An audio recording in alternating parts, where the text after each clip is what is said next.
आए सामान पर सास को धौंस दिखाते। और मैं भला किसी की धौंस को क्यों सहन करूं? मेरे पास तो सारा सामान है। और वैसे भी क्या कहते हैं, ओल्ड इज गोल्ड। अब क्या था, शिल्पी ये सुनते ही भड़कती है और जोर जोर से चिल्लाने लगती है। वाह माँ जी वाह, जरा अपना सोफा तो देखिए, ऐसा लग रहा है खुदाई से निकला है लकड़ी का। और मेरा सोफा देखिए कैसे लेदर की चमक और गुदगुदा सा है। अरे आपका तो पुराना धुराना सा है। शिल्पी देख, मेरे पिताजी ने जो दिया है वो उनकी निशानी है, उसके बारे में मत बोल। तू तेरा सामान ले जाकर अपने कमरे में रख ले। क्यों क्यों? मैं अपना सामान क्यों कमरे में रखूं? और जो मेरे ससुराल आए वो यही कहे, ओ कितना ओल्ड फैशन घर है। दोनों की बहसा बहसी में मौसी सर पकड़ लेती है। तुम दोनों जब देखो तब लड़ती रहती हो। मैं तो चली किचन में बादाम का शरबत बनाने। सुन, बादाम का सिलबट्टा जो मेरी माँ ने दिया था उसमें पीस लेना। तो शिल्पी बोल पड़ती है। मौसी कसम है आपको, आप मेरे पापा की दी मिक्सी में ही बादाम पीसिएगा।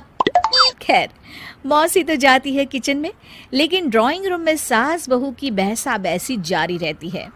तभी शिल्पी को गुस्सा आ जाता है और वो अपने पापा के दिए सोफे पर जाकर जोर से बैठती है। लेकिन तभी सोफा जोर से आवाज कर टूट जाता है। हे भगवान, ये क्या हुआ? ये सोफा कैसे टूट गया? बेटा, अब समझ में आया ओल्ड इज गोल्ड क्यों कहा जाता है। टूट गया ना तेरा सोफा। तभी किचन से जोर से आवाज आती है और मौसी काली पीली होकर किचन से बाहर निकलती हैं। शिल्पी, तुम्हारी कसम के चक्कर में मैंने बादाम के लिए मिक्सी का उपयोग किया था, लेकिन जैसे ही प्लग ऑन किया, अरे मेरा ये हाल हो गया। और भरोसा करो आजकल की चीजों पर। मैंने तो कहा था तुझसे, माँ की सिलबट्टे पर बादाम को पीसती तो तेरा ये हाल ना होता और स्वाद का स्वाद बरकरार रहता। अरे जब सब चीजें घर में थी तो क्या जरूरत थी तेरे पापा को सामान देने की।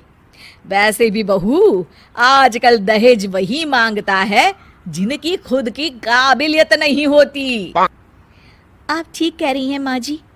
मेरे लिए ये सौभाग्य की बात थी कि आप लोगों ने पापा से कोई डिमांड नहीं की थी, लेकिन मैं आपको समझ ही नहीं पाई। मुझे माफ़ करिए। अब इस घर में नई चीज़ तभी आएगी जब पुरानी खराब हो जाएगी।